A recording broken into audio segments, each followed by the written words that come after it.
Kaiju number 8 episode 15 में आप सबका स्वागत है। पिछले एपिसोड में हमने देखा था वाइस कैप्टन के साथ उस काइजू का बहुत खतरनाक लड़ाई होता है, पर वो काइजू वाइस कैप्टन को बहुत बुरी तरह से जख्मी कर देता है। अब आगे गाइस बताना चाहूँगा, सेकंड हिंदी चैनल ओपन हो चुका है, उसमें काइजू नंबर 8 की पावर्स एंड एबिलिटीज के बारे में एक वीडियो आ चुका है। आप लोग जाके देख सकते हो और सपोर्ट कर सकते हो। एपिसोड के शुरू में हमें वाइस कैप्टन की बचपन यानी पास्ट की सीन दिखाया जाता है, जब से उन्हें बोला जाता था कि तुम अपने डिफेंस फोर्स ज्वाइन करने की सपना जो है वो तोड़ दो, गिव अप कर दो, क्योंकि तुम एक तलवारबाज हो। हाँ, माना कि तुम बहुत अच्छे तलवारबाज हो, पर ये ईडो पीरियड नहीं है, ये मॉडर्न एरा है और इसमें तुम्हारी तलवारबाजी का कोई चांस ही नहीं है। प्रेजेंट में सीन आते हैं, वाइस कैप्टन की हालत हम बहुत ज़्यादा ख़राब देखते हैं। ओकोनो भी चिल्ला रही है वाइस कैप्टन, और तभी आवाज़ आता है ओकोनोगी मैं बिल्कुल ठीक हूँ, तुमको चिंता करने की ज़रूरत नहीं। हालत ख़राब होते हुए भी वाइस कैप्टन हंसते हुए उसे हुए कहते हैं और तभी उठने लगते हैं। वहाँ पे वो जानता है उसकी मैक्सिमम रिलीज़ डीएक्टिवेट हो चुका है, उसकी सूट की हालत भी ख़राब है। तभी वो बाहर की हालत यानी बाकी लोगों की हालत पूछता है। ओकोनोगी कहती है सिविलियंस जल्दी इवैक्यूएट हो जाएंगे और जो बाकी ट्रूप्स है वो भी फाइनली यहाँ पे आ चुके हैं, प्रोग्रेस कर रहे हैं। वो फिर से उस काइजू के सामने जाते हैं क्योंकि उसे उसका काम ख़त्म करना है। तभी वो जब जाता है वो काइजू फिर से दिखते हैं, वहाँ पे बहुत जोरदार एक मुक्का मारता है। उस जगह की हालत ख़राब हो जाता है। ओकोनोगी डर से चिल्लाने लगती है और तभी हम देखते हैं होसना को, वो उसकी पंच को दो डॉच कर ही दिया है और जंप करके फिर से उसके पास जाके स्ले टेक्निक नंबर 1 का यूज़ करता है, पर उससे इस बार काइजू को कुछ भी नहीं हो रहा था। वो काइजू उसकी तरफ देखते हुए कहता है तुम्हारा ब्लेड्स मेरे ऊपर बिल्कुल काम नहीं करेंगे। वाइस कैप्टन उसकी तरफ दौड़ते हुए सोचता है शट द फ्रीकिंग माउथ, मुझे ऑलरेडी ये सब कुछ पता है। फिर से वो अपने पास्ट के बारे में सोचने लगता है, जहाँ पे सब कोई उसको बस अपने इस एबिलिटी यानी तलवार चलाने की एबिलिटी, ब्लेड चलाने की एबिलिटीज़ की वजह से बस उसे रोकने को कहता है, उसकी सपने को छोड़ने को कहता है। और तभी देखते हैं वाइस कैप्टन सोचता है ये सब कुछ मैं बचपन से सुनते हुए आ रहा हूँ, बचपन से, पर उसने मुझे कुछ अलग कहा था। तभी फिर से पास्ट के सीन दिखाया जाता है। हमें आवाज़ सुनाई देता है कैप्टन मिनाशिरो की। वो कहती है सोशिरो होशना, मैंने सुना कि तुम ब्लेड में स्पेशलिस्ट हो। वो हंसता है और कहता है हाँ बिल्कुल सही कहा मैम, और मन में सोचता है हाँ फिर से वही सारे बातें तुम नहीं कर सकते, तुम करो। पर वो ये सब सोचता है। उससे पहले मीना कहती है मुझे तुम्हारी एबिलिटीज़ चाहिए सोशिरो, क्या तुम डिफेंस फोर्स में ज्वाइन करोगे? ये सुन के सोशिरो बहुत ज़्यादा हैरान होता है क्योंकि अब तक सब कोई उसे बस रोकने को कहा था, उसे बस रुक जाने को कहा था, पर कैप्टन मिनाशिरो थी जो कि उससे कुछ अलग कही थी। मीना कहती भी है हाँ मैं जानता हूँ तुम छोटे मिनीचर काइजू को मार सकते हो, अच्छे हो उनमें, और हाँ हम उन्हें ऐसे ही ओवरलुक नहीं कर सकते, पता नहीं कब कौन सा मिनीचर काइजू आ जाए। और तभी कहती है मुझे बस चाहिए कि जब मैं शूट करूँ तब मेरा रास्ता कोई क्लियर करे। क्या मैं तुम पर ट्रस्ट कर सकती हूँ? क्या तुम मेरी रास्ता क्लियर कर सकते हो? सीन प्रेजेंट में आता है। हम होसना को देखते हैं, वो अभी भी उस काइजू को मारने की कोशिश कर रहे हैं और सोचता है उन्होंने मुझसे कही थी मैं उसकी रास्ता क्लियर करूँ तो मैं अपने मरते दम तक वो करूँगा। और तभी देखते हैं एक के बाद एक number 2 cross slasher, number 3 return slasher, number 4 wild slasher, number 5 miss slasher और नंबर 6। पर नंबर 6 मारता उससे पहले हम देखते हैं वो काइजू उसे पकड़ लेता है, अपने हाथों से चिपकने लगता है। वाइस कैप्टन की हालत बहुत ज़्यादा ख़राब हो जाता है। अब हम देखते हैं वहीं पे कापका दौड़ रहा है वाइस कैप्टन को देखते हुए, पर तभी उसे याद आता है रेनो इचिकाबा की बात। उसने उससे कहा था कि कुछ गड़बड़ मत कीजिएगा सर, पर वो अब रुक नहीं सकता क्योंकि उसके सामने उसका वाइस कैप्टन।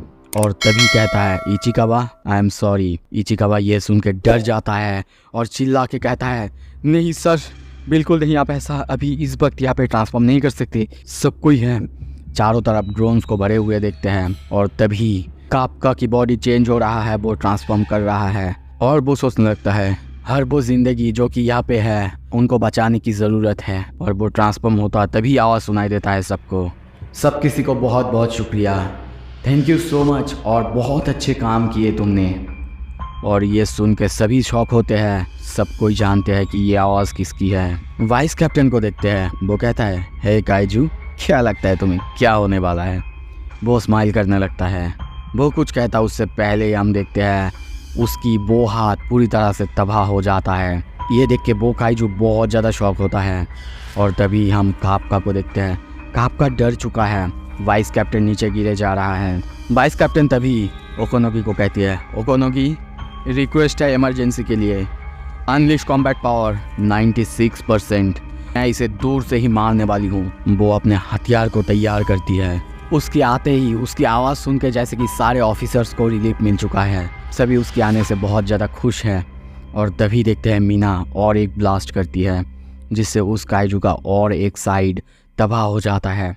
वो काइजू हमला करने की कोशिश करता है। मीना को कहा जाता है उसकी कोर लगता है कि उसकी पीछे की साइड में है। वो कहती है रोजर और कहती है बाको। और तभी देखते हैं उसके पास जो टाइगर है वो टाइगर उसको हेल्प करता है एम करने में और वो और एक बार शूट करती है जिससे देखते हैं उस काइजू का पेट की तरफ की हालत ख़राब हो जाता है। यह देख के ओकोनोगी और वो बंदा दोनों बहुत ज़्यादा हैरान हैं और सोचते हैं क्या उसने इस शूट को सही तरीके से प्रेडिक्ट किया। सच में बहुत अच्छा है। सीन शिफ्ट होता है। दूसरी तरफ हम देखते हैं वाइस कैप्टन को। वो अभी भी स्माइल कर रहा है और सोचता है गेस अब मेरे लिए ये फाइनल पुश है, अनलिश कॉम्बैट पावर 63%।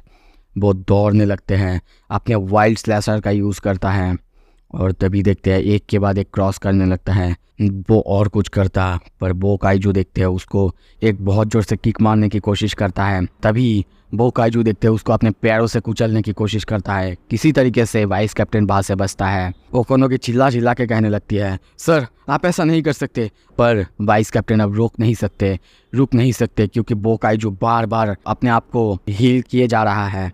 वो और कुछ सोचता तभी देखते हैं वहाँ पे किकोरू आती है और उस काइजू को बहुत पावरफुल स्लैश करता है अपने वाटर स्कीमर से, पर वो सामने देख के पूरी तरह से डर जाती है। उसके सामने उस काइजू को कुछ भी नहीं हुआ था, एक स्क्रैच भी नहीं आया था। वाइस कैप्टन चिल्ला के कहता है नेवर माइंड शिनोमिया, बस करते जाओ, मैं इसको धीरे धीरे काटते जाता हूँ और तुम उसके बाद इसको चॉप कर देना। और हम देखते हैं वैसा ही करने की कोशिश करता है। दोनों मिलकर उसके पैरों को काटते हुए अटैक करने जाता है। किकोरू कुछ करती तभी देखते उससे पहले उसकी भी मुंह से खून निकल जाता है। मतलब अब उसकी भी लिमिट क्रॉस हो चुका है, उसका भी सूट ओवरहीट हो चुका है। ये देख के वाइस कैप्टन समझ जाता है कि उसे उतना हेल्प नहीं मिलने वाला। तभी देखते हैं वो अपना नंबर 6 इनफोल्ड स्लैशर का यूज़ करता है और ये करते ही उस काइजू का पैर पूरी तरह से तबाह हो जाता है, स्लैश हो जाता है। वो नीचे की तरफ गिर जाता है। वाइस कैप्टन अभी भी उसे स्लैश किए जा रहा था और उसे अभी फिर से मीना आशिरो के साथ पास्ट में बिताया हुआ वो वक्त याद आता है जब उसने उससे कही थी मैं दूर से शूट करती हूँ तो मुझे ऐसा कोई चाहिए जो कि मैदान में जाके मेरा रास्ता क्लियर करे। क्या मैं तुम पर ट्रस्ट कर सकती हूँ? वाइस कैप्टन को एनर्जी मिल जाता है और वो आगे जाते हुए उसको चीरने फड़ने लगता है क्योंकि वो सिर्फ यही कर सकता है, इसीलिए तो एग्जिस्ट करता है ताकि वो मीना आशिरो की रास्ता क्लियर कर सके।